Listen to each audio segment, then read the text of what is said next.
Ya, salam saudara yang dikasihi Tuhan Yesus. Selamat pagi, selamat berjumpa kembali dalam Daily Seeking God. Ya, biarkan nanti kita berdoa sebentar untuk memulai hari ini dan juga memulai renungan kita pada pagi ini. Mari kita berdoa. Bapakku yang baik, kami mengucap syukur atas segala kasih karuniamu dalam hidup kami Tuhan. Tak henti-hentinya kasih karuniamu senantiasa kau tunjukkan dalam hidup kami. Sebenarnya kami juga akan memulai renungan pagi pada hari ini Tuhan. Biarkan kami juga belajar, biarkan kami juga memiliki sesuatu yang baru Tuhan bersama dengan Tuhan untuk satu hari ini Tuhan. Biarkan itu merema dalam hidup kami sehingga ada perubahan dalam hidup kami, pola pikir yang semakin hari semakin dirubah, diperbarui dari hari ke hari. Terima kasih Bapa, terima kasih. Hanya di dalam namamu kami hidup dan ucap syukur, haleluya, amin. Ya, salam saudara yang dikasihi Tuhan. Kita bertemu kembali di pagi ini, pagi yang luar biasa yang bersama dengan Tuhan kita sangat diberkati saudara. Pada pagi hari ini kita mau sedikit belajar saudara tentang tema yang sangat familiar sekali untuk kita bahas, untuk kita sharing pada pagi hari ini, untuk kita renungkan saudara, yaitu menjadi muridnya Tuhan. Sebenarnya apa toh yang sering kita sebut-sebut menjadi muridnya Tuhan Yesus itu seperti apa?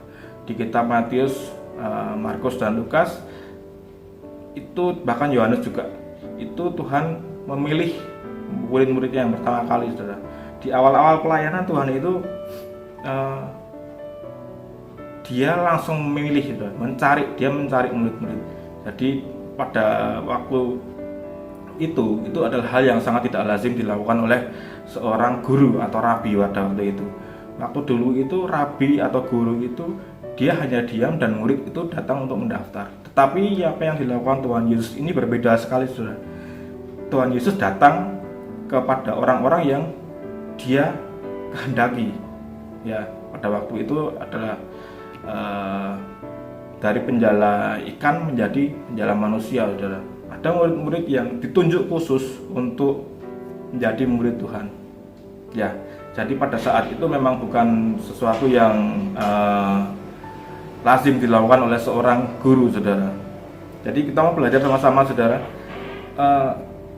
Menjadi murid itu sebenarnya adalah salah satu amanat agung yang kita sudah sering kita dengar. Kita mau baca lagi sebagai awal untuk memulai renungan kita pada hari ini. Matius 28 ya, ayat yang ke-19 sampai ke-20. Oke.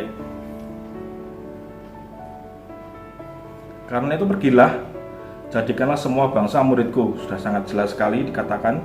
Dan baptislah mereka dalam nama Bapa dan Anak dan Roh Kudus. Dan ajarlah mereka melakukan segala sesuatu yang telah kuperintahkan kepadamu. Dan ketahuilah, aku menyertai kamu senantiasa sampai kepada akhir zaman. Ya, jadi Tuhan menyertai kita sampai akhir zaman. Di sini sudah dikuatkan oleh Tuhan. Tuhan ngomong, jadikan semua bangsa muridku. Aku akan menyertai sampai akhir zaman. Baptislah mereka dalam nama Bapa, Putra dan Roh Kudus. Jadi semua sudah lengkap saudara. Tuhan ngomong ketika Tuhan akan naik ke surga, Tuhan memberikan ini kepada murid-muridnya untuk dikerjakan. Ini PR murid-muridnya pada saat itu untuk dikerjakan saudara. Kalau ngomong tentang murid seperti ini saudara, saat ini kita yang main YouTube, kita yang main Instagram lah, katakan seperti itu. Saya tadi sempat searching lah, kita iseng-iseng sedikit ya, bukan iseng ya, maksudnya saya sedikit tertarik. Ini kan ngomong tentang murid nih. Murid itu adalah orang yang mengikuti seseorang bukan sesuatu, orang ya. Murid itu adalah orang yang mengikuti seseorang saudara. Di Instagram itu ada orang yang followernya itu berapa ya, saya lupa tadi, tapi ada orang yang paling banyak followernya di Instagram. Mungkin sudah tahu siapa? Cristiano Ronaldo. Terus yang di YouTube ya, di YouTube itu, kalau di YouTube itu bukan follower, sejenis follower tapi subscriber ya. Subscribernya itu ada yang paling banyak itu 172 juta subscriber. Ada dari channel di India namanya apa tuh, lupa, Seriti atau apa itu. Nah, itu mereka punya follower sebanyak itu, saudara. Saudara bayangkanlah, mereka itu follower, cuma mereka itu mengikuti apa yang apa ya, idola mereka posting, saudara. Kalau postingnya bagus, is oke. Kalau postingnya nggak bagus, ya kan, follower itu bukan murid, saudara. Karena apa? Murid itu melakukan apa yang dikerjakan oleh gurunya, tapi follower mereka hanya mengikuti apa yang, dan mereka cuma nonton, saudara. Mereka cuma melihat apa yang dikerjakan oleh idola mereka, ya. Katakan ini tadi sebagai pengikut di Instagram, di YouTube, mereka itu cuma mengikuti alias penggemar aja lah, mereka cuma nonton aja. Tetapi hal yang berbeda adalah ketika kita sampai kepada level murid. Dalam kekristenan kita sama-sama tahu ada orang yang cuma percaya kepada Tuhan dan berhenti sampai di situ. Tapi ada orang-orang yang sampai kepada level murid, saudara. Murid itu adalah level kekristenan yang apa ya, bisa dinamakan agak sedikit lebih tinggi daripada hanya level percaya saja. Semua orang percaya itu gratis, saudara. Tetapi kalau engkau ingin menjadi murid, luar biasa, ada harganya, saudara. Kita contohkan seperti inilah. Ketika engkau belanja di salah satu supermarket, ya, engkau nggak punya member, misalnya seperti itu. Engkau nggak punya member, nggak punya kartu anggota lah di supermarket tersebut. Engkau nggak punya member. Berbeda dengan orang yang punya member kartu tersebut, saudara. Bedanya apa, saudara? Ya otomatis kita nggak punya member, otomatis kita nggak punya diskon, ya kan? Diskon itu untuk memotong harga barang yang kita beli. Jadi engkau yang nggak punya member dengan yang punya member, enak mana? Enak mana, saudara? Oh, pasti benar yang punya member kan, ya kan? Demikian juga dengan murid tadi, saudara. Murid itu adalah orang yang punya keistimewaan, ya, saudara. Punya privilege, punya hak istimewa untuk melakukan sesuatu yang Tuhan mau pada saat itu, saudara. Tetapi ini yang sering kita lupa, saudara. Yang sering kita lupa seperti ini. Untuk menjadi murid itu nggak gratis loh, bener loh, nggak gratis loh. Membership di suatu toko ada yang gratis nggak? Pasti nggak ada. Minimal kita beli barang tertentu selama sebanyak berapa ribu atau ratus ribu, seperti itu. Kan seperti itu. Itu sudah wajar, sudah biasa seperti itu. Dan itu yang berlaku juga untuk hal ini, saudara. Ketika engkau menjadi murid, engkau menjadi apa yang Tuhan mau, itu ada harganya, saudara. Tadi saya ngomong tentang orang percaya, tentang orang yang hanya percaya saja. Orang Kristen itu pasti orang yang percaya pada Tuhan. Oke, enggak apa-apa, is oke. Itu memang harus, saudara. Itu standar yang wajib dipenuhi oleh seorang Kristen, orang yang percaya kepada Tuhan. Itu percaya, itu wajib.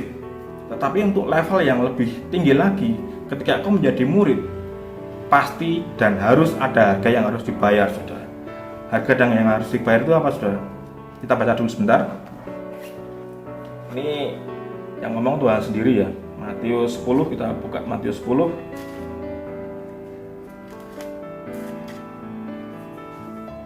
Ayat yang ke-38.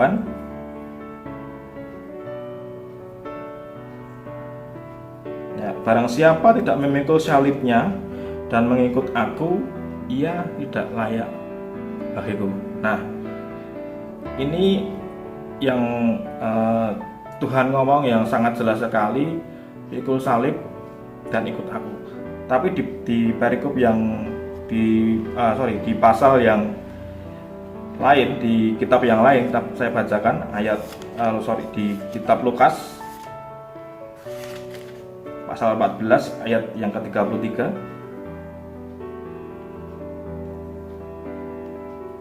Demikian pula lah tiap-tiap orang di antara kamu yang tidak melepaskan dirinya dari segala miliknya tidak dapat menjadi apa, saudara? Muridku. Syaratnya berat juga, ya, lumayan berat, ya.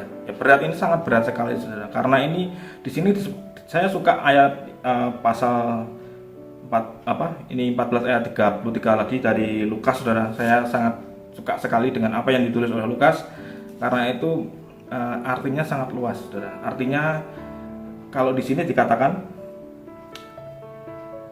tidak melepaskan dirinya dari segala miliknya. Ini kan kata-kata seorang dokter ya, saudara. Ini di penerjemahan yang lain dikatakan adalah possession. Possession itu bisa berarti banyak, saudara. Engkau tidak bisa melepaskan diri dari apa yang nampak. Apa yang nampak itu dalam arti bisa keluarga, bisa harta, bisa apapun itu, saudara. Tetapi juga rupanya hal-hal yang tidak nampak. Melepaskan diri dari segala sesuatu, ikatan dosa, ikatan saudara, hal-hal yang supranatural, planet dan lain sebagainya. Ini artinya bisa diartikan sedemikian rupa, saudara, di Lukas 14 ayat yang ke-33 ini tadi, saudara. Untuk mengikut Tuhan syaratnya cuma itu, saudara. Jadi tidak ada syarat yang lain. Ya, terus saya nggak boleh nggak boleh melepaskan segala sesuatu. Saya harus menjual rumah saya. Kita harus menjual apa yang kita punya. Melepaskan, di sini dituliskan melepaskan segala sesuatu. Ini konteksnya bukan konteks tentang itu, saudara, tetapi ini berbicara tentang prioritas, saudara. Bagaimana engkau menyusun prioritas hidupmu itu dengan baik sampai engkau menjadi level murid, saudara. Jadi ada step-step yang harus engkau lewati, yang harus kita lewati bersama-sama untuk kita sampai kepada level murid ini tadi. Prioritasmu, ketika prioritasmu lebih besar ke hal yang lain daripada kepada Tuhan, ya sorry to say, kita belum sampai kepada level murid, saudara. Sebenarnya level murid ini bisa kita artikan banyak hal, saudara. Tetapi yang saya ingin sharekan pada pagi hari ini adalah level murid yang seperti apa atau yang Tuhan mau. Ketika level murid itu sudah sampai di level itu, oh ya, Tuhan senang, kita menyenangkan hati Tuhan, saudara. Level murid yang Tuhan hanya inginkan ketaatan kita saja. Ketika Tuhan mau mendidik murid-muridnya, pada saat itu murid-muridnya itu pertama kali diundang oleh Tuhan. Tuhan mengundang mereka. Tuhan tidak menyuruh, tidak memerintah, tetapi Tuhan mengundang murid-murid itu seperti Petrus dan Matius. Semua diundang Tuhan. Ayo. Tetapi itu bukan perintah, sudah. Murid-muridnya bisa saja menolak dan meninggalkan Tuhan, tetapi mereka tidak, sudah. Mereka taat akan panggilan Tuhan itu. Dan ketika itu mereka sudah belajar, itu mereka dalam proses belajar, mereka melihat apa yang Tuhan lakukan, dan mereka belajar, dan mereka juga melakukan. Baru ketika Tuhan diangkat, mereka melakukan apa yang Tuhan lakukan secara penuh, saudara. Jadi kita sama-sama belajar, saudara, pada pagi hari ini kita mengerti bukan hanya kita sampai kepada level kekristenan yang hanya percaya saja, itu gratis, ya. Keselamatan gratis. Kita percaya kepada Tuhan gratis. Ya, tapi ketika kita sampai kepada murid, level murid ini tadi, ya ada harga yang harus kita bayar. Apa harganya? Melepaskan segala sesuatu. Berbicara tentang prioritas hidup kita. Apakah kita selalu mengutamakan Tuhan dalam hidup kita? Apakah kita mengutamakan Tuhan dalam setiap pilihan-pilihan hidup kita? Apakah kita menyertakan Tuhan dalam setiap pengambilan keputusan hidup kita? Itu yang akan mempengaruhi, saudara. Itu yang akan mempengaruhi hidup kita ke depannya, saudara. Ketika engkau belajar di gereja, di komunitas-komunitas kecilmu, engkau punya pembimbing rohani, engkau punya mentor, engkau punya bisa disebut guru spiritual, gitu. Seperti itu mungkin. Ya, engkau ikuti mereka, saudara. Engkau taat saja karena mereka lebih berpengalaman dan juga tapi kadang-kadang ketika engkau mendengar suara Tuhan secara langsung, ya lakukan saja, saudara. Tentu dengan sharing dengan ketua homesel, sharing dengan mentormu, ini benar nggak yang dari Tuhan? Sampai di situ level kekristenan kita, saudara. Ya, jadi kita senantiasa mau dimuridkan. Ini tidak enak loh, ini tidak enak loh. Ya itu harganya seorang murid seperti itu, saudara. Harga yang harus kita bayar, harga namanya harga yang kita harus bayar, saudara. Pasti sampai sakitan. Ya pasti untuk membayar itu pasti sampai kita keluar sesuatu, mengeluarkan sesuatu, entah itu air mata kita, entah itu uang kita, entah itu tenaga kita, entah itu pikiran kita, entah itu waktu kita yang sangat berharga. Pandemi ini sangat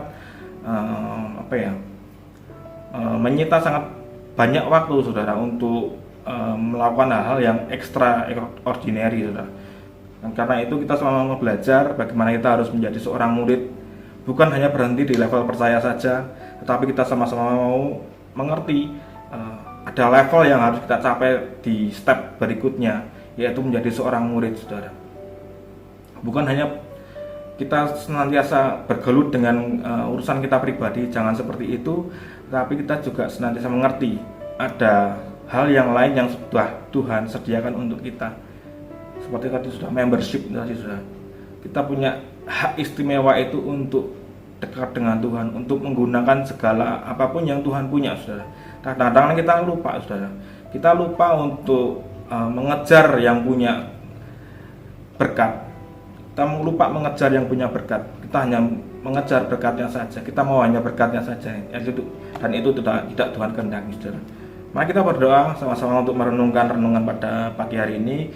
Kita sama-sama mau belajar untuk menjadi seorang murid itu seperti apa, yaitu ingin mengutamakan Tuhan senantiasa dalam kehidupan kita sehari-hari. Mari kita berdoa, saudara. Bapak, kami bersyukur Tuhan untuk renungan sebentar kami ini. Biarkan renungan ini menjadi rema dalam hidup kami. Renungan ini mengubahkan pola pikir kami. Renungan ini merubahkan hati kami yang masih keras. Renungan ini mampu mengubahkan setiap mindset kami yang masih salah, Tuhan. Kami berdoa dalam nama Yesus, ada perubahan yang besar dalam hidup kami, Tuhan. Kami mau dimuridkan, kami mau memuridkan, Tuhan. Kami mau menjadi orang-orang yang berbeda, Tuhan. Bukan hanya menjadi orang yang percaya saja, tetapi kami juga mau ke level yang berikutnya, yaitu menjadi murid, Tuhan. Terima kasih Bapak, terima kasih. Dan kami mau ingin membayar harga untuk setiap langkah-langkah, step demi step untuk menjadi seorang murid Tuhan. Terima kasih Bapak, kami bersyukur. Berkati hari ini, berkati segala pekerjaan tangan kami. Engkau yang senantiasa melindungi, memberikan pewahyuan dan segala apapun yang kami perlukan untuk menyelesaikan segala mandat yang daripada-Mu, Tuhan. Terima kasih Bapak, terima kasih. Kami serahkan semua ke dalam tangan kuasa-Mu. Hanya di dalam nama-Mu kami sudah berdoa dan mengucap syukur. Haleluya. Amin.